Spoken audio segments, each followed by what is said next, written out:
Mga kapuso, naka-monitor tayo ngayon sa isang low-pressure area sa loob ng Philippine Area of Responsibility at isang bagyo na nasa labas pa ng PAR. Huling namataan ng Pag-asa ang isang tropical depression sa layong 3,170 kilometers silangan ng Northern Luzon. Nasa labas pa ito ng PAR. May lakas ito na nasa 45 kilometers per hour, bugsong 55 kilometers per hour sa direksyong southwest at gumagalaw sa bilis na 10 kilometers per hour. Base sa wind forecast ng Metro Weather, mababa sa ngayon ang tsansa ng nasabing bagyo na pumasok sa PAR. Hindi rin ito mapapalakas ang hanging habagat.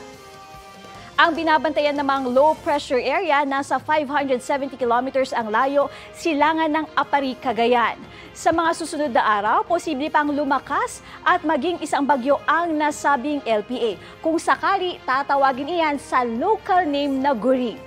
Sa ngayon, nagpapaulan na ang trough o extension ng LPA sa Cagayan Valley Region at Cordillera.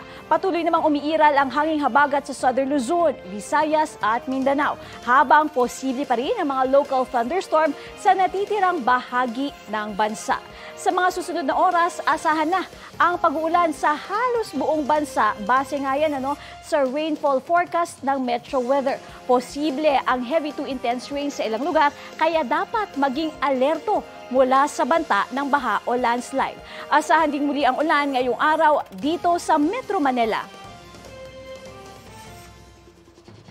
Kaliwat kanan naman ang mga sakuna dulot ng pag-ulang dala ng hanging habagat. Nagka-landslide sa ilang lugar sa Cordillera, habang binaha ang ilang panig ng Zamboanga City. Yan ang balitang hatid ni James Agustin. Nalubog sa baha ang ilang bahay sa tabing ilog sa barangay Tiktapo sa Zamboanga City. Umapaw kasi ang tubig doon dahil sa malakas na ulan. Sa kuha ng isang tauhan ng barangay, umabot na sa baywang ng ilang residente ang baha. Ayon sa Zamboanga City Disaster Risk Reduction and Management Office, 20 pamilya ang kanilang inilikas. Agad din nakabalik ang mga residente matapos humupa ang baha.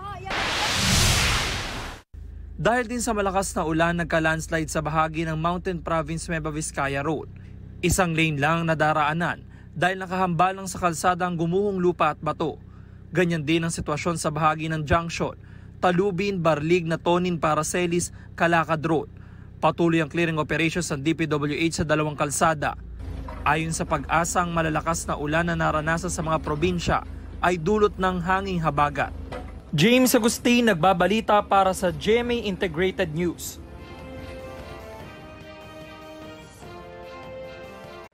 Kapuso, para laging updated sa lagay ng panahon, mag-subscribe sa GMA Integrated News sa YouTube.